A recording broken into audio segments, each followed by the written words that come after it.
But what about our hearts? When our heart can behave like a toddler too, sometimes we need to be dramatic and walk away from corruption of the world. We need to erase it. We need to delete it. Delete the app. Switch off the TV. Purify what you're watching and hearing.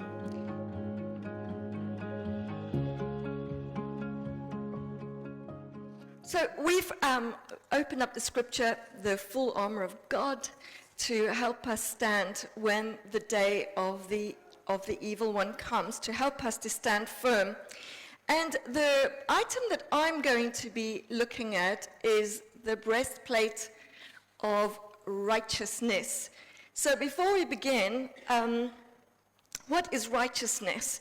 Righteousness is about having high moral standards, being honest and honorable, having integrity, correct behavior or thinking.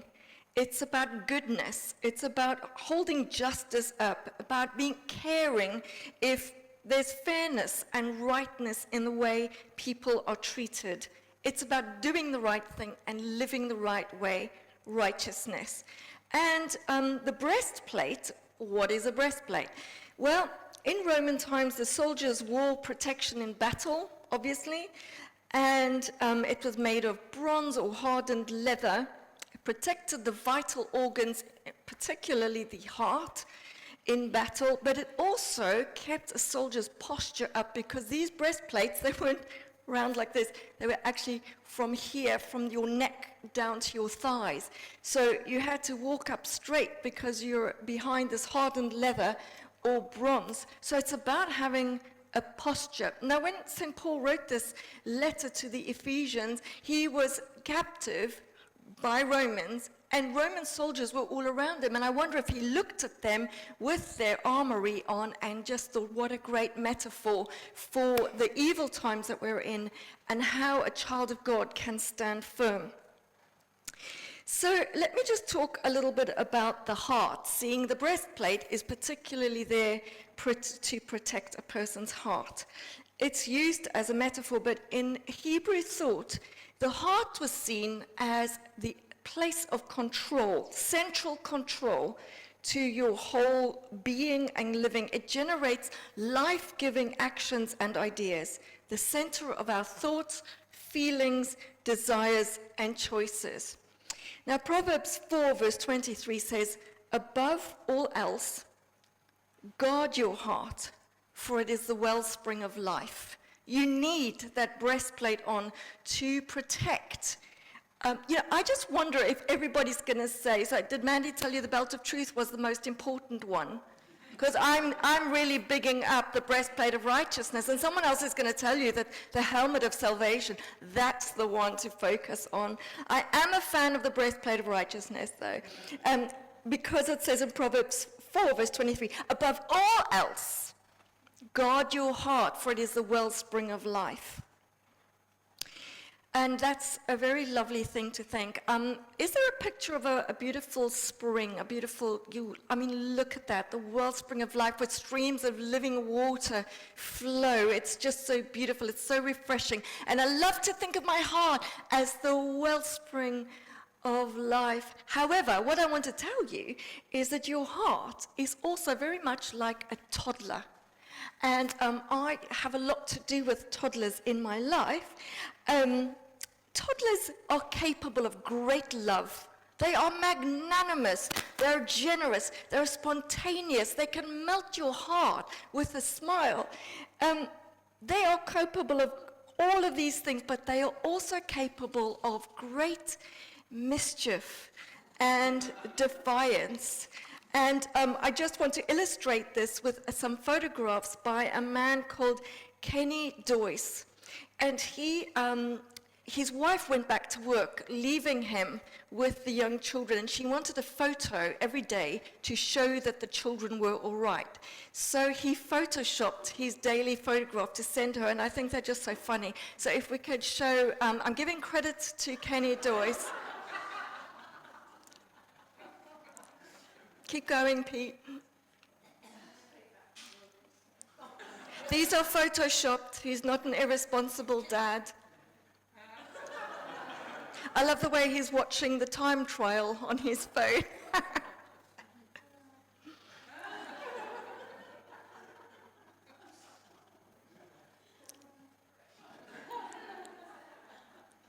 Got a kind neighbor to do that one.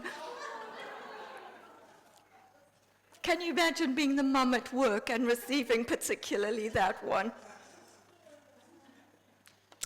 Your heart is the wellspring of life, its source. Whatever is happening in your heart, everything else flows downstream from it. And right at this moment, I feel I need to tell you the history of scum. And it's not what you think. So many years ago, I was a youth leader of this church. And I had a particular group of young people who would meet on a Friday night. And I wanted them to be involved in acts of service. And so after our session, these young people would collect all the cups and the jugs. And I have built, for your pleasure and enjoyment this morning, 2 wells, because we're talking about well springs. And I just need a well to receive what I'm going to create here. Now, what would happen is the young people would have these, there'd be leftovers. Not everybody wanted these drinks. And then what they would do is they would, particularly a boy called Anthony Bly, he would mix this together. And back in the day, this used to really foam, because we didn't use the dishwasher as well as we used to. So I'm just adding a bit of liquid so that you can get the true picture of what scum was. Okay, so it would be like this, and then he would particularly get my leftover dregs of coffee, and then he would say, "Who would like some scum?" So I forbade them from ever drinking scum. Please trust me, parents. I mean, you know. And then there would be this joy, and especially if there was a new child at youth, they would say, "Who would like some scum?" And this was a joke. Do you remember this, Gail? Anthony Bly. Anyway, so then, obviously the scum would be disposed of. And that's a brief history of scum, as opposed to clear water. Now, I just wonder, do any of these children, would you like scum? Would you like clear water? What can I give you? I've got some cups here. If there is somebody who'd like to do some drinks here. Look at that lovely, refreshing, clear water. Guarding our heart, it is the wellspring of life. You know, what you consume in private eventually flows out into your public life. Whatever you allow into your heart will eventually shape your words and actions and the path of your life. Jesus himself said in Matthew 18, verse 18, "Out of the overflow of the heart, the mouth speaks." So I just want you to, this is your life. You've been filling your life with the things around you. This is what you're offering the people around you when you speak. It can look like this. Or streams of living water pouring out of your life. That was the cup with the washing up liquid in it. It's very clean now. Your heart absorbs whatever you put into it. It shapes itself around whatever influences you most. It will drift towards what you feed it the most. And you can feed your heart on a number of things. And I actually heard a quote by a man called Jim Morrell. And this is what he said. TV preaches. Does it? TV preaches. Music disciples. I've worked a lot with teenagers in the past, and if a child came into my life who was dressed like a goth, in black from head to toe, wearing dramatic, almost scary makeup, sort of kind of walking in the shadows, not walking upright, enjoying life. You say, what music are you listening to? Oh, I'm listening to goth music. If somebody was into skateboarding, they were listening to the skater scene music, hip-hop, reggae, hard rock, heavy metal, death metal. You know, eventually you could see it in their lives, what they were listening to. And I just really, really have seen the evidence of music discipling. And don't think I'm just talking about young people now. Do you know what? We're still being discipled by music as grown-ups. What are we listening to? If we put the radio on, what are we listening to? And the other one was social media shapes standards. Think about that for a moment.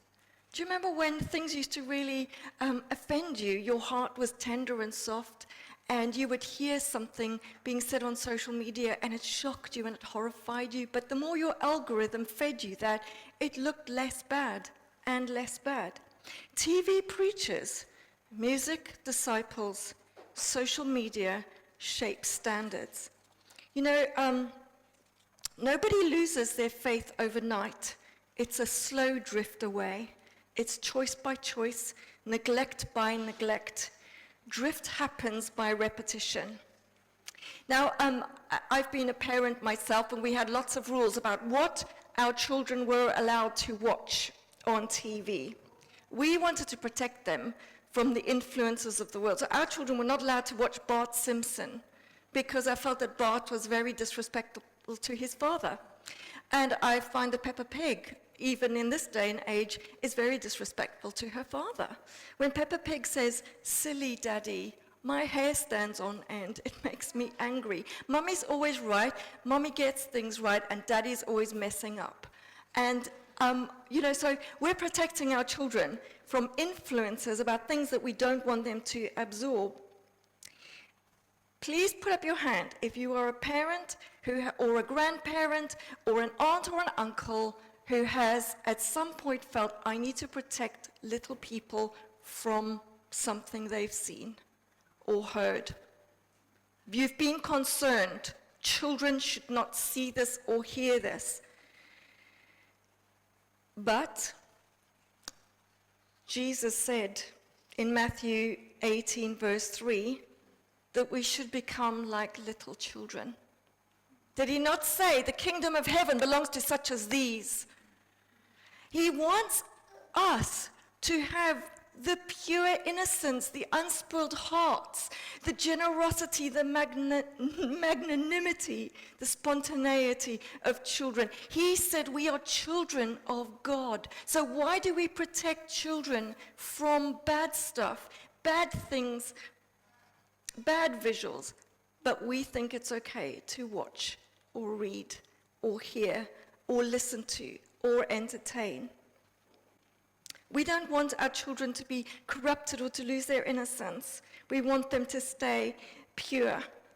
And so we choose a good diet for them and good friends. We help to guide them towards those things.